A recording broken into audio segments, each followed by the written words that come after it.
Hello everybody and welcome back to the GA Fan TV podcast. My name is Aaron. I hope you're all keeping wonderfully well. This is episode 25 with Kerry senior hurler Mikey Boyle. It was great to have Mikey Boyle on the podcast today. We looked back, of course, at his time playing for the Kerry senior hurlers down the years. Of course, he's played for the Kerry senior hurlers for quite a long time. As a matter of fact, we discussed his time playing back in the Christy Ring Cup, of course, all the way up to the Joe McDonagh Cup campaign last season. Of course, Kerry did make the final of the Joe McDonagh Cup, in which they were beaten, of course, by Antrim. So we look back at that season, the influence of Fintan OConnor, who of course is his manager, and also the future for Kerry hurling, of course, as well. So I do hope you enjoyed the podcast. Do leave a like, subscribe if you haven't already, and let's get straight into it.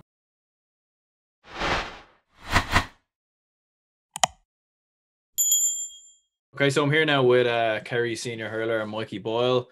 I suppose first of all, Mikey, I appreciate you coming on. I appreciate your time today. It's good to look back at Kerry's hurling championship from last year, and obviously look back at your time playing for the Kerry hurlers as well. I suppose first of all, how's things with yourself, and how's the lockdown been for you? All good. Thanks for having me, Aaron. It's been like, I suppose, like everyone else, it's been tormenting. Not knowing what's ahead of us is probably the worst thing. If we were kind of given a date, like, you could be looking forward to, getting back to normal and stuff. But at the moment, look, I suppose everyone's off work and everyone is trying to keep occupied at the moment. And I suppose I've been asking everyone this really, but what did you make of the news that the GA isn't continuing during the level 5 lockdown? Obviously continued on last year. Obviously you were there in Croke Park on the day of the All-Ireland final playing against Antrim. So what did you make of the news that we won't be continuing during level 5 anyways for 2021? Yeah, look, it's a massive blow. Like last year was it was great. It was brilliant for us to get out, to have that bit of leeway to get out and go training again and to meet people and to interact again, like kind of like normal. But no, it was a big blow, and it's a big blow for even people around the place here, like, to even to have the comfort to watch the games, even on the live streaming and stuff. But look, it's a big blow at the moment, and hopefully that it'll be back sooner than later, innit? Yeah, and I suppose, was there ever any concern from yourself, even like in coming back originally? I know there was a lot of kind of different skeptics and different things, and including myself, I wasn't really too sure about it either. But what did you make in terms of coming back last year, and I suppose playing in the whole sort of COVID environment situation? Well, personally, I was delighted to get back because look, it's been my life, I suppose, since I was young, like, be training for matches and stuff and getting out. But look, I was pleased, to be honest, to go back. But I suppose playing without fans and stuff like that was a massive difference. I suppose, like, when you would be looking for the momentum off the crowd and stuff that weren't there, that was the downside. Okay, but no, I was happy to get back playing and getting out and getting active. And I suppose, like, we'll just look back, I suppose, at your 13 or so years, like, playing for the Kerry hurlers. Obviously before that, like, when you began playing, like, you were playing with the minors, the football minors, back in 2005. Like, what was that experience like? I suppose playing, back then you had Tommy Walsh on that team and a few others. Like, what was it like playing with them? Yeah, it was an unbelievable experience. Like, and too many hurling folks can get to swap codes like that. Like, now there is a few of late, but it was an excellent experience to see the other side of the setup. Some fantastic footballers actually play with that time. I'd say about 7 or 8 of them went on to play for the Kerry senior footballers. So won numerous All-Ireland. So it was excellent. Like, something I look back in a few years' time and be proud of. And I suppose, obviously, I know you kind of continued on playing football as well, but what was it for you that kind of made you, like, really focus in on hurling? Obviously, because obviously, like we were saying there, like, Kerry is a massive footballing county. It's the thing that most people think of really when they think of Kerry. Like, they think of the footballers that have come through there and the All-Irelands that they've won. So what was it for you that a few years later really kind of, helped you to pursue hurling at inter-county senior level? I suppose, well, I'm from a little village in Kerry, Ballyduff, which there's only 8 senior clubs at the moment, like, in Kerry. So my club would be known as a hurling, like it'd be a hurling club. So my first love was always hurling, and I suppose, look, it is impossible, look, to push on into the Kerry senior football setup. But my first interest in love was always hurling, so I drove on with that. And was there any notable differences, even like when you did kind of move from, you know, the football minors onto the hurling, the inter-county hurling team, like at senior level? Like, was there any kind of little notable differences you picked up in terms of training facilities or different things like that, and the kind of comparisons between the two? Yeah, there's always going to be a joint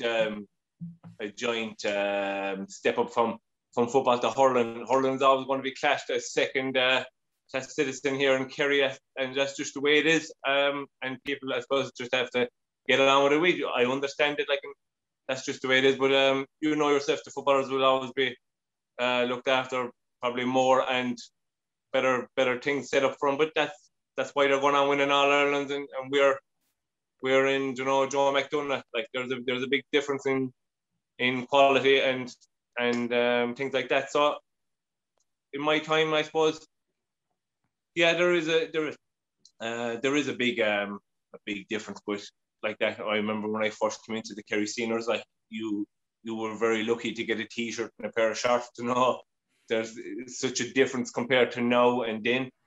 But yeah, there would be noticeable difference. Okay. And I suppose, like, when you came into the team as well, like, obviously, you know, it was just at the start of the introduction of the Christy Ring and a tiered structure in hurling. Like, what was the general feeling on that back then? Because I think, you know, nowadays when we think about the tiered structure in football, there seems to be, you know, some apprehension about it. But I think when we look back at hurling, we can see the wonders that's done really for counties like Kerry and hurling. But what was the general feeling back then when they were introducing the likes of the Christy Ring and the Nicky Rackard and whatnot? I remember when it first came out, like, I genuinely had the clue. I was so, you know, I was so young and naive, like, but I played in a few, and to be honest, probably didn't even take it as serious as I should have, you know, or we look forward to it. But now, when in the later years, definitely, we did put in a big effort into it, like, and it was like, you have to look at it too, like, we were miles off of you know, the Limericks and the Kilkennys and all these people, like, and these competitions are fantastic for the smaller counties like ourselves, and, you know, a lot more, and they do it just, like, we know deep down we're never going to probably get a Liam McCarthy, so we need to be working towards goals where, like, a Christy Ring or a Joe McDonagh, them things were brilliant to us, so they drove us on and they give us hope for, you know, a day out in Croke Park or another medal, or, you know, these days we can remember. And what have you made of, like, some of the all the kind of changes in hurling down the years? Like, you had the introduction of the Joe McDonagh Cup, and then at one stage I think you were in the Leinster Championship, and I suppose you had a group stages and different things. Like, what have you made of all the changes? And I suppose, has it been difficult in some ways to really try and, I suppose, settle in with some of those changes down the years, or is it something maybe you don't even, you know, think too much about? You're kind of don't really think too much about it, but like, there was a spell there where you didn't know what was going on. You could be in Leinster one year and you could be going straight up to play as someone that's been relegated out of Leinster. You know, they were chopping and changing it really, and it made no sense. I think if you win the Christy Ring or the Joe McDonagh, you should go straight in anyway. You know, that's my point in it. And I suppose, like, how competitive was the Christy Ring kind of in those years, like up until you won it in 2011? Like, obviously you're, you know, in a couple of semi-finals, it was always thereabouts. Like, it seemed like almost anyone could really win it. You know, it was very competitive. So, like, what was it like for yourselves to be, I suppose, involved in the Christy Ring Cup in those years up till 2011? It was brilliant. Yeah, I like that. No, it's kind of like the Joe McDonagh now at the moment. I always say any team could beat each other in that competition on their day, and which that was the same back at the Christy Ring as well. That time, we were good enough, but sometimes we'd catch ourselves, you know, we'd maybe be too confident going into some games, or you know, we'd just be caught, or other teams would just be better in the day. But no, they were like that. No, competitions that we would look forward to playing every time, and I always thought we had a chance of winning. Who do you reckon would have been the toughest team you came up against in those days? Like obviously, you know, you had the likes of Westmeath around then, Wicklow, I know we're kind of thereabouts. Like who would you think would have been the toughest side you probably would have faced in those days?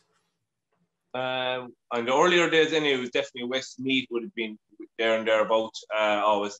And then we had a bad old spell against Kildare for a small bit as well. But yeah, I'd say Westmeath would probably be the toughest there now. Yeah. Hmm. And I suppose like how big of a step was it for yourselves as well? Like I suppose playing in the 2010 final, you know, playing Westmeath, like obviously for the occasion, for everything in it. Like how much do you think that kind of meant for Kerry hurling and for I suppose the whole community of everyone involved in Kerry as well? I suppose for the footballers, for you know football fans to see the Kerry hurlers having a big day out as well. Like what was that whole experience like? Yeah, it was brilliant because like it wouldn't be too often you'd see the Kerry Hurlers in Croke Park. So like when we got there in 2010 first, geez, like the papers were made and we were everywhere. Like we weren't used to people coming into training, taking pictures and asking for interviews, and it was totally strange, but it was a good time, a different chapter. I suppose that was the turning point in Kerry. I think getting to the final that year. The following year we went on to win it then, and it just kind of went upwards from there on then. Mm. And I imagine, like, yeah, you kind of touched on it there as well. Like a year later, you came up against Wicklow in the final. I suppose for yourself as the captain, like that must have been a proud moment as well. Like lifting the Christy Ring Cup, like in Croke Park. Like obviously, like you said before, the Lee McCarthy's probably a very unrealistic achievement for a team like Kerry. So I suppose that was probably something very proud for yourself, I'd imagine. Yeah, it was a proud day for myself and my family. I suppose like I was only 23 at the time, so I was young. But like that now a day I'll always remember forever. Like it was the captain Kerry and go up the steps to Croke Park was phenomenal. Like. Mm. And what was the game even like as well? Like, because obviously, what was it like coming up against that Wicklow team as well? They had a couple of good hurlers in their ranks, and I suppose like, did you always feel kind of going into that 2011 season that you could get over the line, kind of coming into it? Yeah, like we had Joe O'Connor there, and Myler and John Myler at that time. These are very good people who got us right.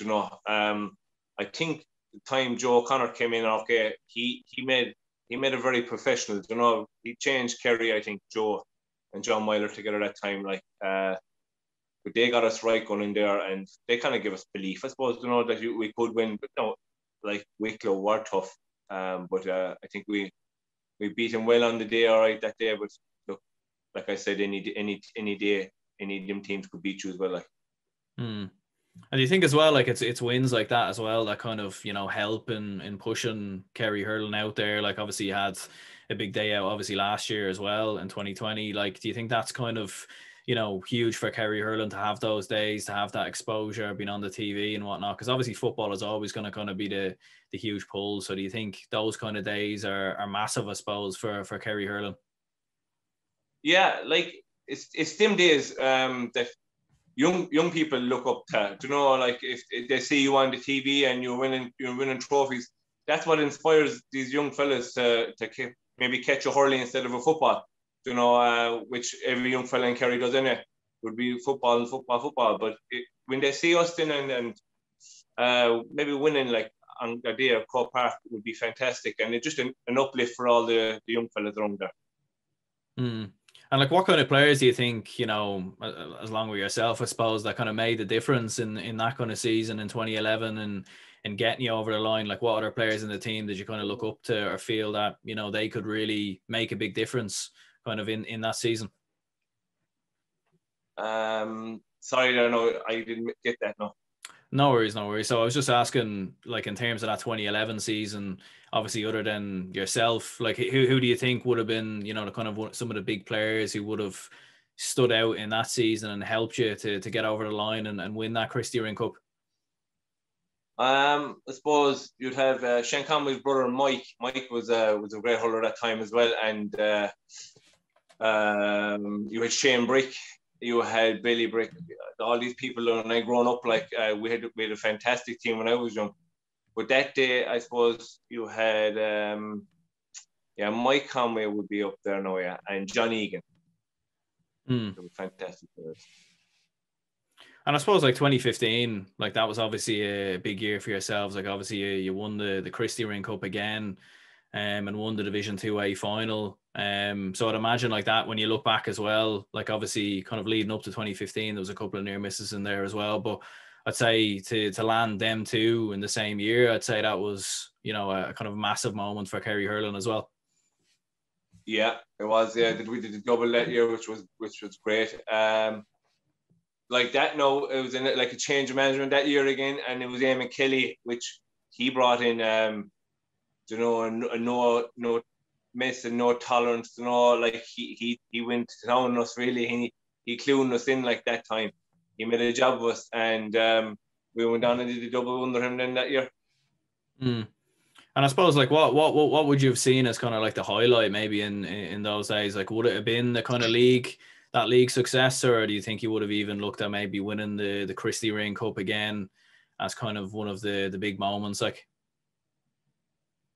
Christy Ring, I suppose, was the big moment there. Yeah, the league is always, look, whatever you could win, you win, and that's just the way it is. But you'll be delighted with absolutely anything. But our main goal of you would be to win the Christy Ring or the Joe McDonagh, like, yeah. Mm. And I suppose, like, you know, like, what do you think it was as well in that league campaign? I suppose that kind of probably got you over the line and got you promoted. Like, what do you kind of see as kind of the key factors or anything like that? I don't know what the key factor was. I suppose the only thing with us is that when everyone buys in together, like we'd be a great team, like, and self-belief is another thing with us. But I suppose we kind of had meetings at the early time of that year, and we said we'd hit the league first and see where we go. And then I suppose like that, now when you win that, then you'll get momentum and you get confidence and you get driven. So maybe that was the start of that year. Maybe the winning the league was the kicking point of that year. Mm. Yeah, no, like definitely some achievement for a county like Kerry, definitely like kind of getting that promotion. And I suppose moving on from that as well, like obviously we had the Joe McDonagh Cup that's come along as well, and we've seen Antrim kind of come into that, and I suppose it added another tier in hurling as well. Like what have you made of the Joe McDonagh Cup, and what's it been like to been involved in it over the past couple of years? Excellent, like I said, no, excellent. Maybe like it was the right time to bring in something like Joe McDonagh, because Kerry and Antrim and them were too good for the Christy Ring, and then we were miles away from the Liam McCarthy, so it was good to bring in another competition for the likes of us, which I would be a big fan of, yeah. Mm. And looking back at, you know, Kerry's season last year, like how would you reflect on the 2020 Joe McDonagh Cup for Kerry? Bittersweet, I suppose. Look, it was brilliant to get to the final, have your day out in Park, but look, you play these big days to win them, and we were very poor on the day. But I suppose if we look at the game in general, it was a bad spectacle all around, because we knew each other inside out. We played each other 4 times that year, so we knew that everyone's strong and weak points. So maybe it wasn't great for TV, but it was probably the closest we came to them all year as well. Mm. And I suppose, like, obviously, like looking back at the season previous and kind of going into that season, like you finished obviously 4th the year previous. You kind of had that relegation playoff in many ways against Offaly. Like, what do you think it was that, you know, kind of turned the tide, kind of maybe going into 2020? Because I think a lot of people probably had maybe Westmeath, Carlow, I suppose Antrim were in the mix. I don't think many people really had considered Kerry as a team that, you know, could even get to a final, let alone win it. So what do you think it was for yourselves maybe that kind of helped in getting you to that final in Croke Park?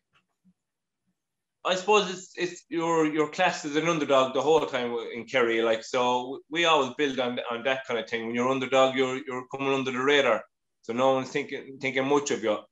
But at the same time, they know that we're there and thereabouts as well.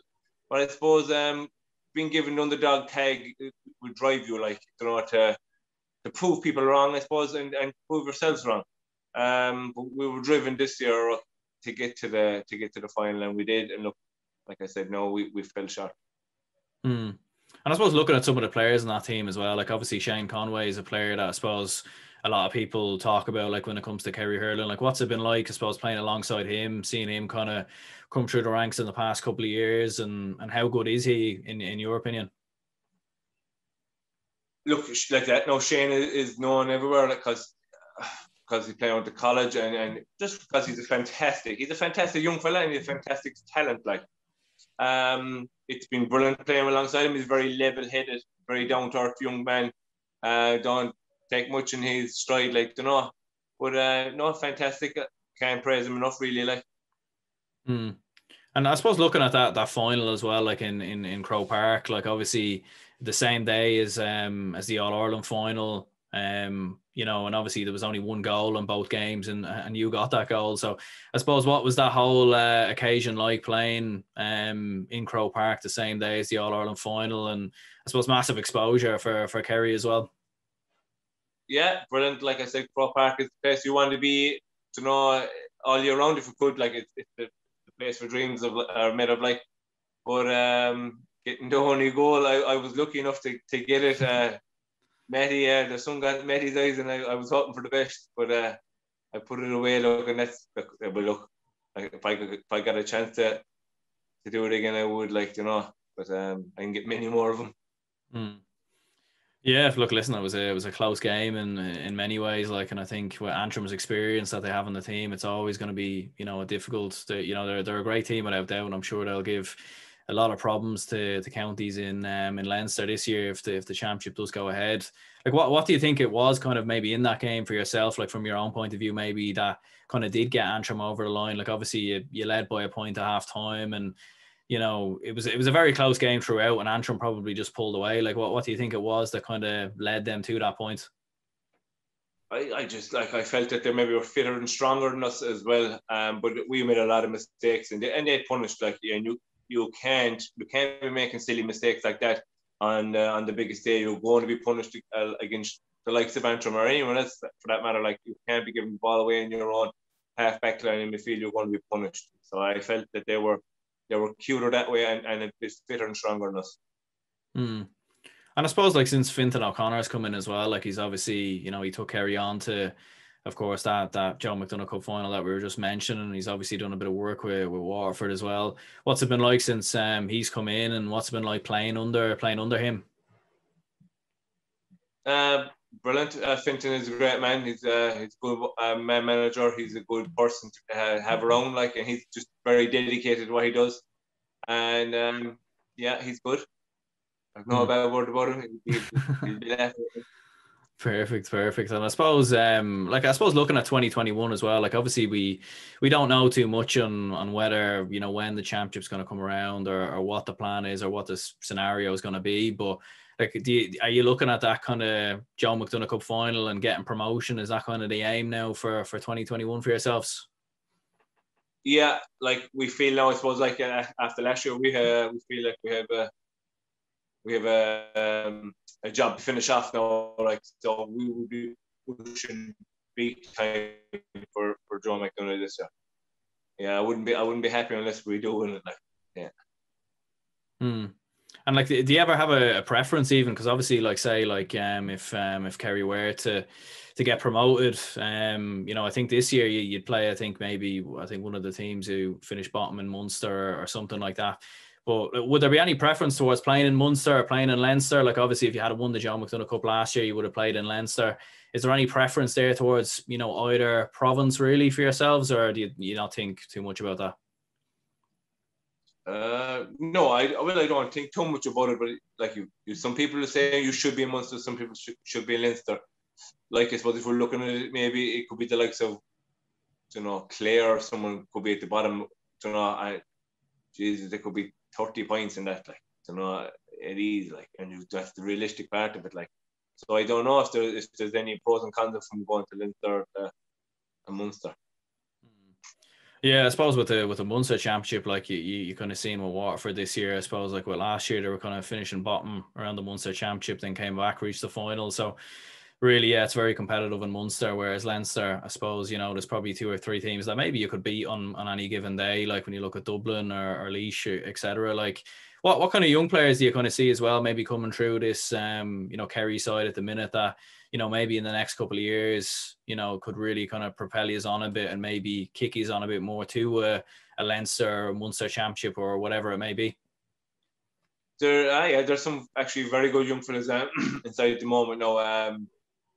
You'll have Colin Welch and you'll have like Barry Mahoney came on the final now last year, but he was kind of concentrating on football last year until he got injured. He was with the senior footballers, but he's given 100% commitment to the hurlers this year, so he'll be wanting to look out for this year. There's a good few now, but there'll be two of the main boys now. Colin Welch is only 18, I think, or 19. He's very good, but he's only 18. Sorry, yeah, he'll be very good in the future. And I suppose like looking at your club playing days as well, like obviously like what's it been like playing for Ballyduff, I suppose, Kerry's most, second most successful club in hurling, I suppose, and you obviously captained the team to the county title in 2017. So I'd imagine that's a proud moment for yourself as well when you look back. Yeah, it is. Captain Ballyduff was one of my childhood dreams, I suppose, doing an championship, and I did, and I'm delighted to have that opportunity. We're joint top now with 25 county titles with Kemoyle. We have a lot, like the proud club, proud village for the hurling. So fantastic. We got to 2 Munster finals as well in 2011 and 12, and we were beating both of them. But there were good days out as well now to get the club to the first ever Munster Open. And I imagine then you're buzzing to get back as well then with the club as well. Like obviously we don't know when that's going to be. It might be later in the year or 2022, but I suppose with the fact that, if you were to win the county title again, then I suppose you would be, the most successful club in Kerry hurling at senior level. So I suppose that's kind of a big objective for yourself as well, I'd imagine. Yeah, it is always a drive to be the top, to be winning it every year. Like if I had my way, sure, like you wouldn't want to be losing anything, but it's the way it is. I can't wait to kind of get back this year, because like last year I had a load of injuries, and I kind of hoping now that this year now they're all settled and you're able to give 110% to your club and county. I suppose before we finish up, then we'll just have a look at just a few questions of what a few people were saying over on Instagram. So I suppose like how do you balance the likes of hurling, football, soccer? I know you're involved in boxing as well. Like how do you balance all those sports and still keep pursuing them and keep going at them? I suppose in a lockdown as well. Yeah, well, I boxed down a bit. I gave it up there because it was getting too much. There was too many things going on. But Jesus, like there's some days we could be playing soccer at 11:30, and then you would have the sports field, the soccer field and the football field are right together. So you could play a soccer match at 11:30 and then walk straight across the road and play a football match at 2:00. We've often played 2 games in one day. Like it is really hard. Now we wouldn't do it now because we're getting older. But like you said about balance and everything, like I have 3 kids here as well on top of all that, and a partner who is very understandable. I must say, I must give her credit. I'd be gone a lot of times, look, you find a way. You find a way to balance it all when you love doing what you do, like. Yeah, I suppose. Look, listen. If you want to make it happen, pursue your passions. I suppose you always you make time for it. You find a way to make it work. I suppose. Like, who do you reckon would have been the toughest player then you played against in your time playing for Kerry? I've come across a good few. I'd say I always had a good battle with Tommy Doyle there from Westmeath at Quebec. So I was asked that question before, so I'll say it again. I think it was Tommy would be my most my hardest, I'd say, yeah. And then we had a question here about your thoughts on the football team over the kind of past couple of years. Do you think eventually they will, I suppose, break the Dubs and win the All-Ireland at some point? Yeah, I think there's a bit of a gap at the moment now with them. Dublin are like a professional team. Sure, look, there's someone new every year. Like Kerry have very good footballers, but I think they might be just a bit weak at the moment. Dublin seems to be way stronger than them and fitter and stuff like that. But Kerry will come again. There's plenty of talent in Kerry. Yeah, I'm sure they'll be thereabouts definitely in 2021. Like, I'm sure they'll want to right that wrong. Like, what kind of tips as well? This was the last question. Like, for any kind of young lads coming through at the moment, or I suppose like any of the kind of younger players. Like, obviously with the lockdown, a lot of the under-20s and minor games have all been cancelled, postponed. So, what kind of tips would you give for any of them lads at the moment that are trying to break through and battle on to senior teams? Would we just like to go and enjoy it, because like I said at the start, maybe when I first started with Kerry, I didn't take it as seriously as I should have, and before you know it, then you're coming to the end of your career and you've wasted so much time. So what I would say is that when you do get a chance to take it and do it right, I know a lot of people will be saying, oh, he's only from Kerry, but there's a lot of work that goes into all that too, being away from the family, going to the gym and going train every night. So I would just say, just go out and enjoy it, and if it doesn't happen, it doesn't happen. But all you can keep doing is trying, Perfect. Well, look, listen, Mikey, thanks very much for coming on. I appreciate your time, and look, listen, best of luck in the new season for Kerry. Whenever it does come about, I'll definitely keep an eye on the Joe McDonagh Cup. Thanks very much. Thanks, Dan. Thank you very much for watching episode 25 of the GA Fan TV podcast with Kerry senior hurler Mikey Boyle. I do hope you all very much enjoyed the podcast, and do leave a like and subscribe if you haven't already. Do let me know down in the comments below what guests you want to see in the podcast in future episodes. Next week I will have Martin Farragher on the podcast, and of course we'll be looking back, of course, at his time playing for Corofin. He won the All-Ireland 4 times with Corofin, 4 All-Ireland club titles, and a number of Connacht and Galway senior football championships as well. So do leave a like and subscribe if you haven't already. Stay tuned for more videos coming soon, and I'll see you later.